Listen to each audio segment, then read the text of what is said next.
We'll guide you through how to add an image in Figma. If you find this helpful, consider subscribing and liking the video. First, open Figma on your desktop and head to the project where you want to add your image.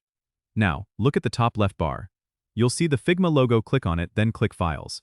Then choose Place Image option, which is represented by a small image icon. This will open a file browser window. From here, navigate to the folder where your image is saved. Select the image you want to use, and then click Open. Once you've done this, your cursor in Figma will change, showing a preview of the image you're about to place. You can then click anywhere on your Figma canvas to drop the image, or click and drag to define the size it should be when placed. After placing the image, you can move it by clicking and dragging or resize it using the corner handles. If you need to adjust the image further, like cropping or masking, Figma has tools for that too.